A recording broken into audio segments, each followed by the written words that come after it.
¿Qué tal? Gracias por estar en la sintonía de 100% Noticias, el canal 15, el original. Les saluda Lucía Pineda Ubau. Estamos en 100% Entrevistas. Este fin de semana los colombianos fueron a las urnas en segunda vuelta electoral para elegir, ya con los datos de resultados electorales, reeligieron al presidente Juan Manuel Santos con casi el 51% de los votos, mientras que su rival Óscar Zuluaga quedó con 45.0.4%, un total de 32.975.158 colombianos estuvieron habilitados para votar en esos comicios que transcurrieron en calma, salvo algunos incidentes menores ajenos al proceso electoral. El presidente Santos, según los expertos, había planteado pues toda una estrategia para ganar estas elecciones. Su imagen en algunos momentos se vio bastante deteriorada, pero de alguna manera podríamos decir indirectamente el conflicto internacional con Nicaragua le dio su ayudadita. El presidente Santos, según lo que habían visto algunos analistas, era menos extremista que Óscar Zuluaga, que viene de la extrema derecha, si podríamos decirlo, allá en Colombia, y es del partido uribista, del expresidente Uribe. Tengo aquí en estudio a el experto en Derecho Internacional Norman Miranda, que nos va a estar acompañando para hablar un poco y analizar esta nueva relación, si podríamos decir, que podría entablarse entre Colombia y Nicaragua, una continuidad de esa relación y de apertura al diálogo que se está esperando pues entre ambas naciones. Bienvenido, doctor. Muchas gracias. Quería saber si le conviene a Nicaragua que haya ganado Santos y no Zuluaga. No le convenía a Nicaragua, no le conviene a ninguno de los dos. Se ha dicho mucho que Zuluaga es más radical, quizás lo sea, pero solamente en retórica. No se puede saber cómo hubiera sido Zuluaga en la acción del ejercicio del poder. Pero de todas maneras, Santos ya ha sido suficientemente radical como para haber configurado ya un patrón de desacato. Yo creo que lo que profirió el presidente Santos desde el año pasado, desde septiembre del año pasado, que fue una estrategia en 4 puntos de desacato, que lo ha llamado con el eufemismo de no aplicabilidad de la sentencia. Yo creo que lo que profirió el presidente Santos no es un interinato, es una consolidación, una persistencia de una posición de reniego de la sentencia. Lo que el presidente Santos reelecto dirá de aquí en adelante es un refrito de lo que ya ha dicho. Yo no creo que se pueda esperar. Yo no creo que dicen que el pesimismo es la lucidez, o un pesimista es un optimista bien informado. Yo no creo que se pueda esperar, al menos hasta corto plazo, un cambio, una anuencia de Colombia en su jefe de Estado de acatamiento de la sentencia. Yo creo que va a ser lo mismo, y quizás digo con mucha cautela, si Santos, ahora que no está con la presión del patriotismo electorero, quizás Colombia a largo plazo pueda encaminarse a lo que podría llamarse un acatamiento gradual, parecido a la situación de Nigeria con Camerún en el caso de la península de Bakassi, que tardó 7 años, del año 2002 al año 2009, para asimilar una sentencia que le fue desfavorable. La península de Bakassi la tenía Nigeria íncita en su constitución y decía que no podía aplicar el fallo porque estaba constitucionalizado. Algo parecido dice Colombia. Es más, recordemos que recientemente la Corte Constitucional de Colombia ya avaló el postulado de Santos de que no se puede aplicar el fallo en tanto en cuanto no hay un tratado. Entonces el Ejecutivo colombiano está más holgado ahora porque ya la posición del Ejecutivo ya está en la cancha. Hablemos entonces en términos de fútbol, que está de moda. Él pasó la pelota a la cancha de la Corte Constitucional, que ha dicho que no puede haber modificación de fronteras si no es por tratado. A ver, pero en este caso se habla pues de este tratado. Nicaragua no está de acuerdo pues con un tratado, porque que más tratado que el fallo, pues. Sí, ¿Puede en un tratado, por ejemplo, recogerse todo el espíritu y todo lo decidido en el fallo de la Corte Internacional de Justicia? Sí, pero ¿cuál sería el valor agregado para Colombia de meter en un tratado lo que está en una sentencia? Pero es que técnicamente eso no es posible desde el punto de vista del derecho internacional, por dos razones, por varias razones, pero por lo menos dos se me ocurren. Uno, el artículo 94 de la Carta de Naciones Unidas, que es el artículo relativo a la ejecutoria de un fallo, no dice que para ejecutar una sentencia de la Corte sea necesario hacer un tratado. Pero número dos, que más bien sería número uno, porque es la razón jurídica más fuerte, el artículo 27 del Convenio de Viena de Derecho de Tratado de 1969 dice que un Estado no debe prevalerse de su derecho interno, y esto incluye incluso el derecho constitucional, para eludir las obligaciones internacionales. Y una sentencia es una obligación internacional en tanto en cuanto hubo sumisión expresa del país, en Colombia, al sometimiento del juez internacional. Así que no viene a cuento evocar un tratado como prerequisito para cumplir un fallo. Nigeria también, bueno, es que el caso de Nigeria es muy parangonable. Nigeria también adujo que necesitaba, que no podía aplicar la sentencia que le deparó perjuicio, porque la península de Bakassi estaba contemplada en su constitución como parte de Nigeria. Y al final Nigeria, ¿qué fue lo que hizo? Tuvo que modificar su constitución para cumplir.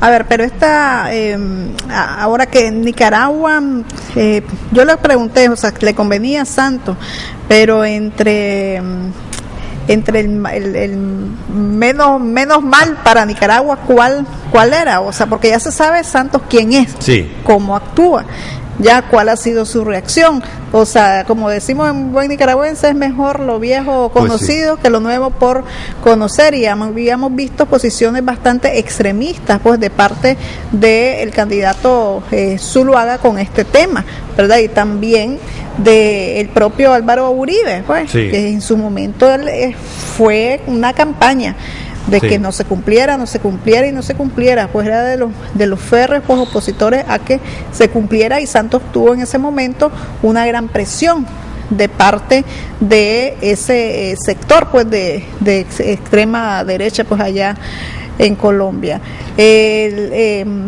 Todo esto, ya con las aguas ya más calmadas y que pasa este proceso electoral, se puede abrir ese camino pues del diálogo, de ese reencuentro que están pidiendo pues Nicaragua. Pues el presidente Ortega tuvo su primer encuentro pues en México, pero ese otro encuentro pues para ya que ese fallo se cumpla de la forma legal, porque de hecho se está cumpliendo, pues, pero hay muchas necesidades de las comunidades, los raizales, sí, y hay demandas que están pidiéndole pues a ambos gobiernos prácticamente, pues, y hay que ponerse de acuerdo.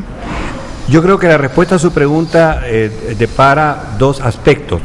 Uno, el aspecto de la relatividad, es decir, en términos relativos, Uribe, Zuluaga, pareciera que hayan sido y son más radicales, pero eso no quita que el presidente Santos ha sido un persistente renegador de la sentencia. En términos relativos puede ser que hubiese sido más radical con el presidente, con Zuluaga, en términos relativos. Pero bueno, la situación es que pasa de aquí en adelante. En términos relativos puede ser que el presidente Santos sea menos malo, como usted lo decía.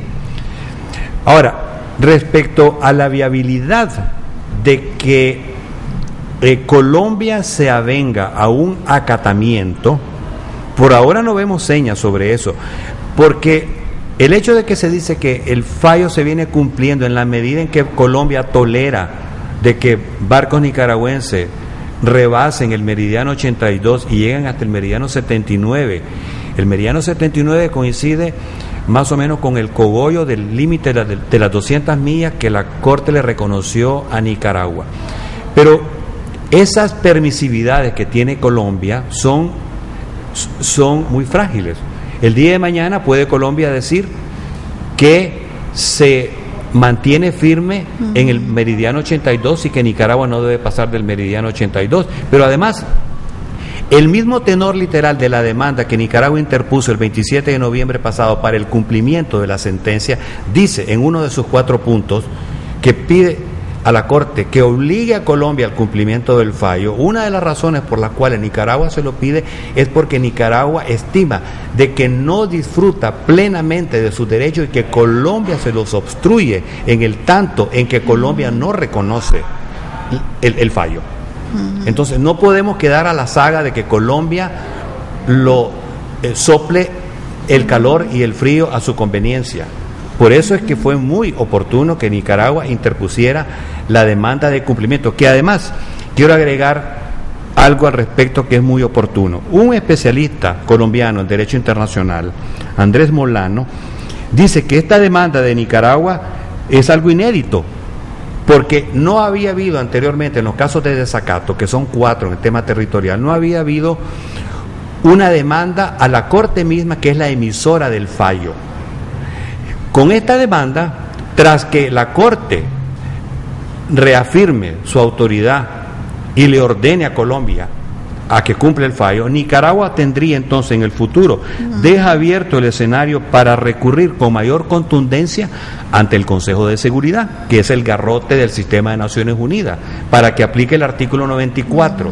¿Cómo va ese proceso entonces de la demanda de cumplimiento? ¿Cuándo la Corte tendría que pronunciarse? Está comenzando, es decir, los plazos en un juicio, o sea, está en la fase escrita. La Corte dio de plazo a Nicaragua, como Nicaragua es el demandante en esta ocasión, Nicaragua va a presentar los alegatos escritos el 3 de octubre de este año. Y 8 meses después del 3 de octubre, Colombia presentará la contramemoria, que son los contraalegatos a Nicaragua. Es decir, tenemos aquí 8 meses de fase de memoria, contramemoria, más 8 meses de réplica y dúplica, tenemos unos 2 años y medio a 3 años por delante. Entonces todavía tiene tiempo, Santos, o sea, tiene casi 3 años. Claro. Para estar diciendo que no se va a cumplir, pues, sí, que se haga a través de un tratado, entonces tiene como más tiempo. Sí, efectivamente, él tiene más tiempo, él ha comprado tiempo sobre ese particular, y por eso digo, está muy cómodo, sobre todo que la Corte Constitucional avaló su postulado según el cual para que el fallo se aplique necesitaría de un tratado. Ahora Nicaragua y Colombia pudieran convenir en un acuerdo de ejecutoria del fallo, pero no en un tratado que varíe o cambie el sentido del fallo. Eso sería algo totalmente inadecuado. Ahora vamos al otro ámbito, ¿verdad? En Costa Rica, el presidente Solís pues, dijo la semana pasada en Washington, en algunos medios de prensa, reiteró su política exterior en cuanto a Nicaragua, que es desanjuanizar las relaciones con Nicaragua. ¿Cómo lo interpreta usted? ¿Ya está aflojando un poco la cuerda? Sí, es una señal muy buena. Es una señal muy buena y era de esperarse, creo yo, quien conoce al presidente Solís como académico, como costarricense integracionista que ha sido. Veamos un poco el currículum de él, porque al ver el currículum de él vemos unos atisbos de cómo era esto de esperarse. Él, entre los varios cargos que ha tenido, hay 2 que son destacados.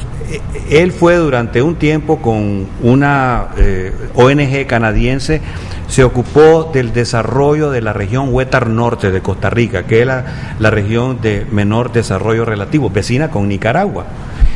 Y en la administración, creo, del presidente Figueres Ferrero, el hijo de Figueres Olsen. Él fue embajador de Centroamérica en la Cancillería, encargado de asuntos de integración. Entonces, Solís pese a que los costarricenses, como sabemos, son huraños en el tema de la integración, Solís es un atípico en este sentido. Él tiene proclividad a ser integracionista y desarrollista. Entonces, yo creo que la seña que él ha dado está dentro de las características de su psiquis. Yo creo que es muy alentador eso que él ha esgrimido.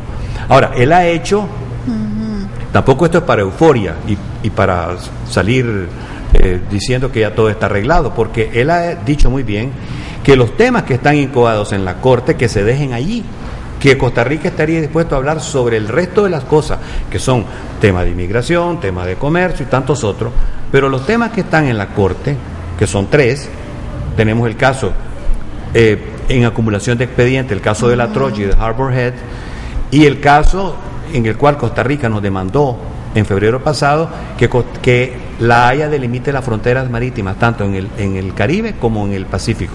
Dice que esos casos que no los va a tocar. No está dispuesto a Costa Rica a hablar sobre esos casos, sino sobre el resto de las cosas. Pero pudiera ser que, comenzando a hablar sobre el resto de las cosas, si se reactiva la comisión bilateral, que no funciona desde el año 2005, pudiera ser que haya una vía de entendimiento, y lo mejor sería que incluso negociáramos los dos países las fronteras marítimas.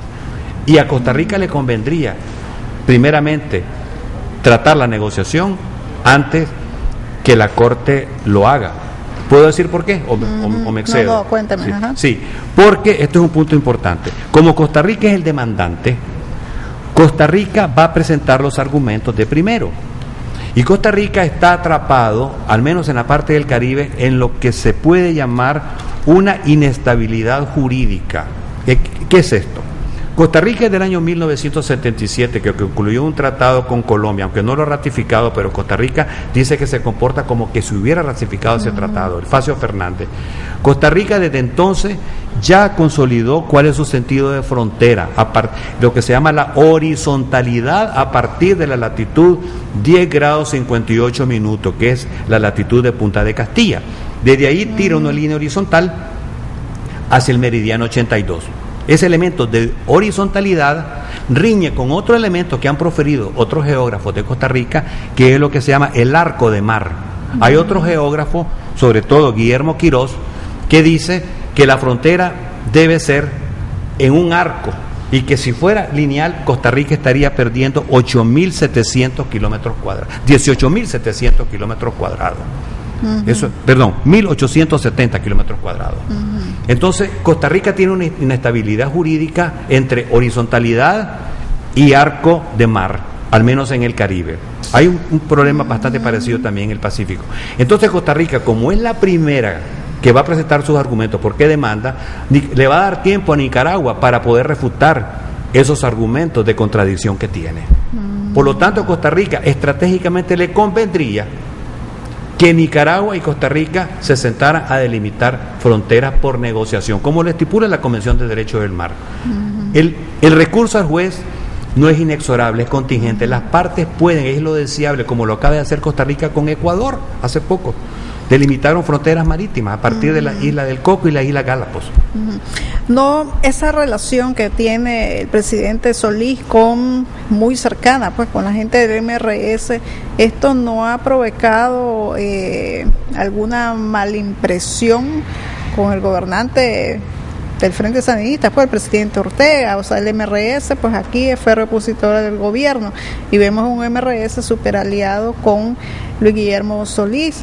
Eso, ¿no hay algún tipo de influencia o impacto que haya tenido el MRS en la posición del presidente Solís de tal vez no verse ni a la cara con el presidente Ortega, pues de no haber hecho un viaje aquí, de invitación, de haberse mantenido pues una posición bastante cerrada con respecto al tema de Nicaragua? En realidad no lo sé, pero no